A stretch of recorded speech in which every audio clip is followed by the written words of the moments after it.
नमस्कार दोस्तों, मैं हूं दिनेश किवोरा। डेली न्यूज इंडिया 1.0 में आपका बहुत बहुत स्वागत है। आज बात बिहार की करेंगे। अक्सर बिहार के ऊपर आप सोशल मीडिया में काफी चर्चाएं सुनते होंगे।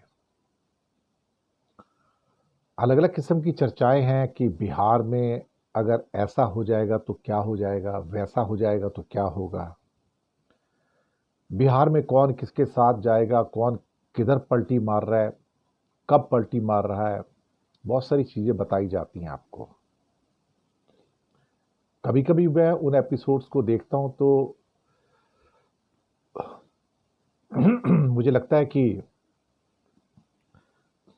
क्या बिहार वास्तव में भारत की राजनीति में इतने इंपॉर्टेंट है, और क्या वास्तव में बीजेपी आरएसएस के लिए या मोदी जी के लिए बिहार इतना ही महत्वपूर्ण है और वो उसको वास्तव में इतनी तवज्जो देते हैं। इस मामले में मेरा जो विचार है बहुत अलग है, मैं आपको बताऊं। सॉरी, गला बहुत खराब है।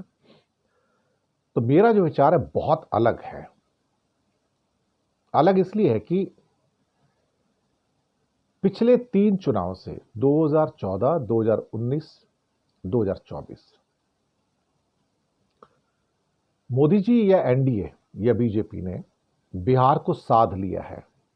ऐसा साधा है कि एक आयरन ग्रिप होती है ना, फौलादी मुट्ठी, वो है।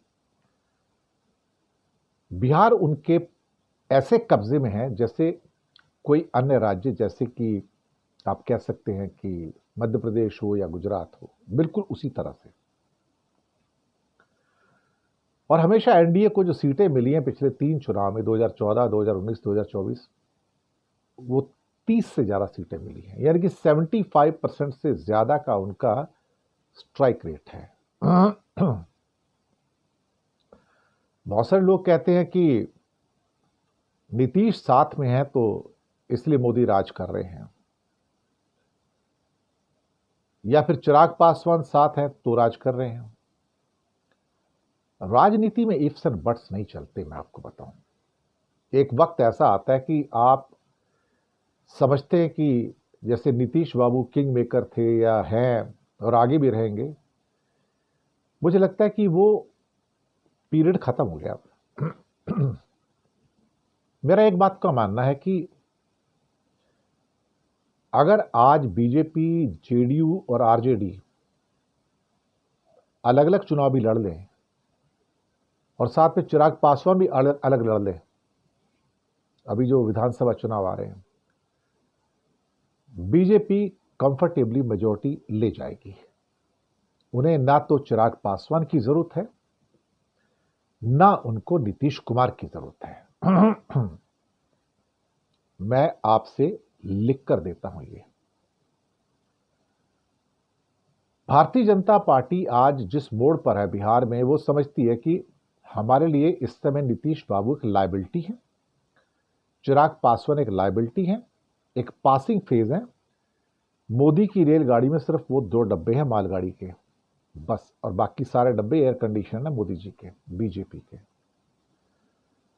तो एक बात तो बिल्कुल पक्की हो चुकी है कि भारतीय जनता पार्टी को आज बिहार में किसी सहारे की जरूरत नहीं है, और अपने बल पर अकेली लड़के वो बहुत आराम से मेजोरिटी ले जाएगी। ना चिराग पासवान में इतना दम है कि वो भारतीय जनता पार्टी को चुनौती दे सके, ना जेडीयू में इतना दम है कि वो चुनौती दे सके, और आरजेडी तो पिक्चर में नहीं है। मैं तो उसको पहले बाहर कर देता हूं। 20% के वोट वाली पार्टी चुनाव में चुनौती नहीं बना करती भाई। और हर वो आदमी जो कहता है कि पलटू राम एक और पलटी मारेंगे और आरजेडी के साथ चले जाएंगे, तो भूल जाएं। जिस दिन ऐसा होगा उसी दिन विधानसभा भंग हो जाएगी और चुनाव हो जाएंगे, मैं आपको बता दूं। मोदी जी की अभी एक सभा हुई भागलपुर में, कह तो दिया हमारे लाडले हैं, लेकिन जिस संबोधन का इंतजार था जेडीयू को वो तो हुआ नहीं। संकेतों में भी नहीं कहा। मुख्यमंत्री नीतीश कुमार ने अपने संबोधन के अंत में चुनाव का नाम लिए बिना आगे का जन समर्थन मांगा, लेकिन मोदी ने ऐसा कुछ नहीं कहा। मुझे लगता है कि नीतीश बाबू अब एक मुखौटा बन के रह गए हैं। उनकी पावर का ह्रास हो चुका है। आप सोचते होंगे लोकसभा में उनकी अच्छी खासी परफॉर्मेंस रही है, उस पर मत जाइएगा। लोकसभा की परफॉर्मेंस पे मत जाइएगा।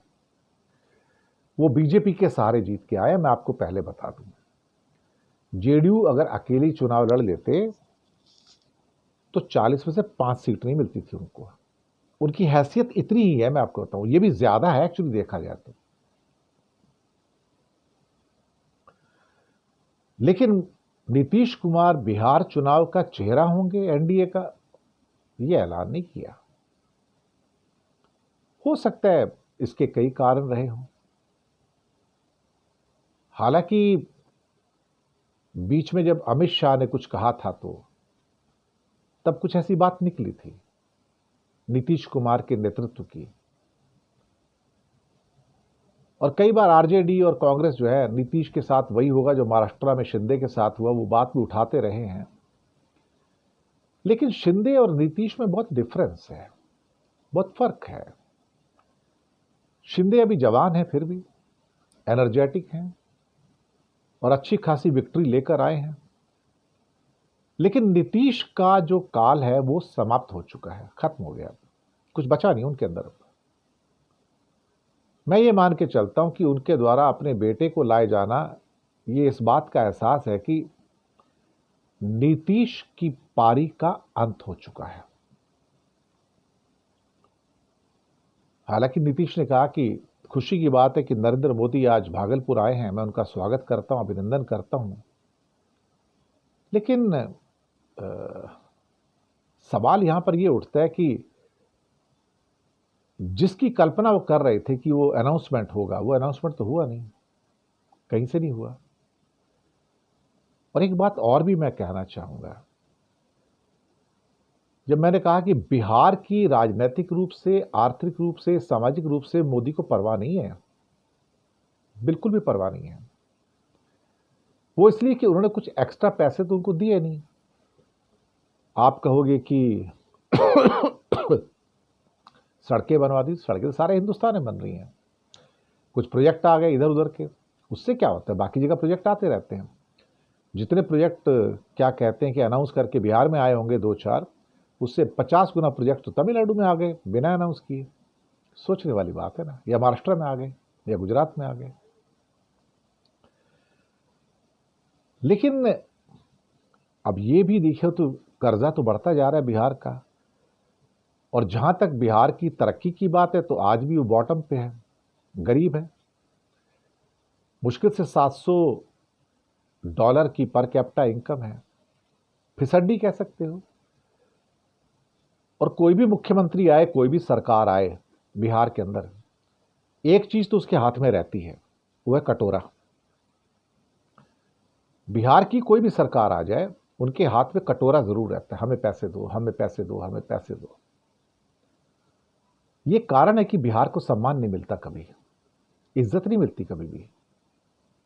क्यों इज्जत नहीं मिलती? कि तुम सारा दिन कटोरा लेके घूमते रहते हो, देने की बात तो करते नहीं, लेने की बात करते हो।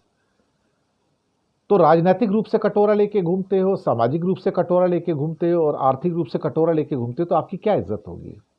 कटोरा हाथ में जिसके रहता है ना 24 घंटे, उसकी इज्जत नहीं होती। तो मोदी बिहार की उतनी इज्जत करते हैं जितनी होनी चाहिए उस आदमी की जिसके हाथ में कटोरा होता है। बड़ी साफ सीधी बात है, ब्लंट बात है। मोदी को बिहार की परवाह भी नहीं है, मैं आपको बताऊं, रत्ती भर परवाह नहीं है। क्योंकि उनको मालूम है कि वो अपने कैंडिडेट खड़े करेंगे तो 40 में से 30 बीजेपी के अपने आप ही जीत के आ जाएंगे। भले ही जितेंद्र मांझी साथ में हो, चिराग साथ में हो ना हो, जेडीयू साथ में हो ना हो, कोई फर्क नहीं पड़ता उनको। लिख के रख लीजिए, मैं बताऊं।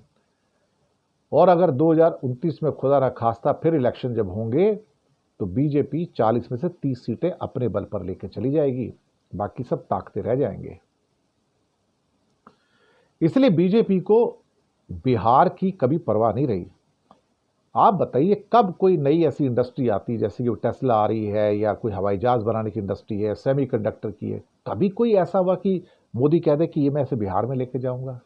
नहीं, वो लेके नहीं जाएंगे, वो नहीं देंगे, उसको देंगे ही नहीं, मैं आपको बताऊं। दरअसल यही होता है।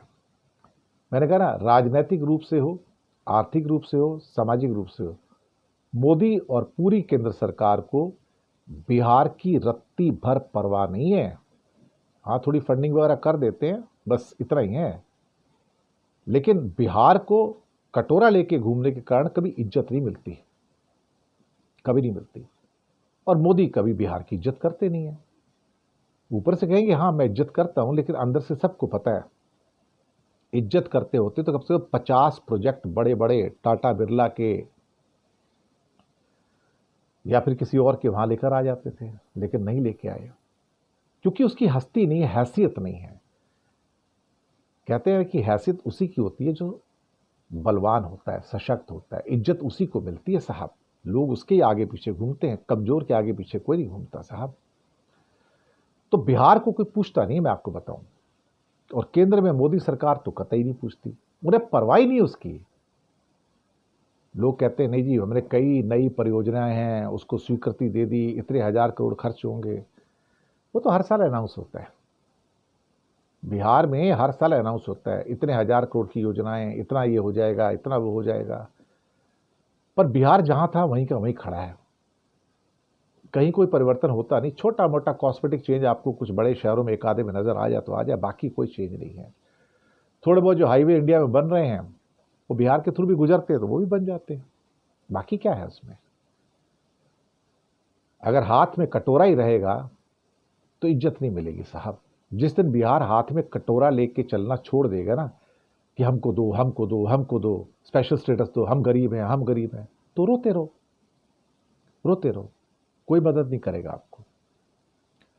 क्योंकि प्रधानमंत्री पैसे देंगे कहां से आपको? किसी के हाथ से तो लेंगे ना, किसी से छीनेंगे तब आपको देंगे ना। और आपका कटोरा तो हमेशा खाली रहता है। जब कटोरा खाली रहेगा तो इसलिए मोदी जी परवाह नहीं करते बिहार की, ना आर्थिक रूप से, ना सामाजिक रूप से। और बिहार से सीटें आए ना आए, मोदी जी जीत जाते, आगे आ जाते, कोई दिक्कत नहीं उनको। यही चक्कर है। बहुत सारे लोग कहते हैं ना कि नीतीश चला जाएगा, आरजेडी के साथ मिल जाएगा। कुछ नहीं होने वाला भाई, कुछ नहीं होगा। नीतीश कहीं नहीं जाने वाला है, नीतीश यही था, यही रहेगा।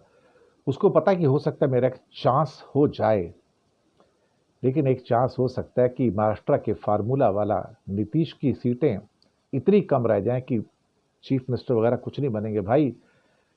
बीजेपी सीटें देगी कितनी, पहले सोचो। जेडीयू को इस बार विधानसभा में क्या वो 1/3 सीटें देगी उसको? मुझे डाउट है। बीजेपी इस बार चिराग पासवान हो या नीतीश कुमार हो, उन दोनों को अच्छा खासा सबक देगी। और हो सकता है, मैं तो खुद चाहूंगा कि बीजेपी अकेली चुनाव लड़े। अगर बीजेपी अकेली चुनाव लड़ेगी, मैं आज गारंटी के साथ कहता हूं, बिहार में जो लोग कहते हैं ना कि नहीं नहीं बिहार में ऐसा नहीं होगा, वैसा नहीं होगा, आप लिख के रख लीजिए। अगर चुनाव लड़ेंगे बीजेपी अकेले तो क्लीन मेजॉरिटी बीजेपी लेके जाएगी।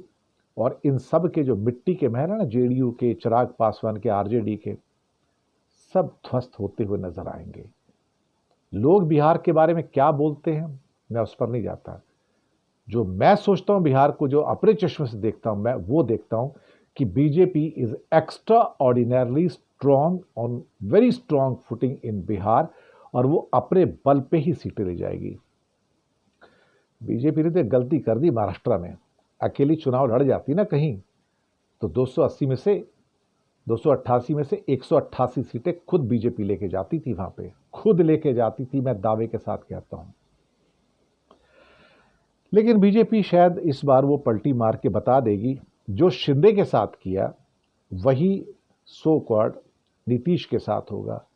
और जब नीतीश के साथ ऐसा होगा तो नीतीश में इतनी हिम्मत नहीं बचेगी कि वो विद्रोह भी कर सके। और दूसरी बात मैं ये भी कह दूं, अगर बीजेपी सपोज करो कि 224 सीटें जो कि बिहार में शायद हैं, अगर उसमें से 150 सीटों पर भी चुनाव लड़ लिया उसने, तो हो सकता है 150 में से 130 सीटें खुद ही जीत के आ जाए वो। आज इतनी स्ट्रांग है बीजेपी कि अपने बल पे ही बिहार में सरकार बना जाएगी। ताकि लोग जमीन पर ना देखना चाहें तो कोई क्या करे। लोग फिर से जात पात के चक्कर में, ये इस जात वाला है, ये कुशवाहा वाला है, ये मांझी है, इसको वोट देंगे। भैया कुछ नहीं, सब ध्वस्त हो जाएंगे, सब खत्म हो जाएंगे। जब लोग वोट देने जाएंगे ना, सामने एक बीजेपी खड़ी होगी तो कोई जात पात नहीं चलेगी, सब बीजेपी को वोट देके जिता के ले आएंगे। BJP will get the clean majority. और लोगों के जो मिट्टी के महल है ना, जब गिरेंगे तब उन्हें इस बात का एहसास होगा, भाई ये तो भारतीय जनता पार्टी की बिहार में सुनामी आई थी, हम तो घिर गए उसमें।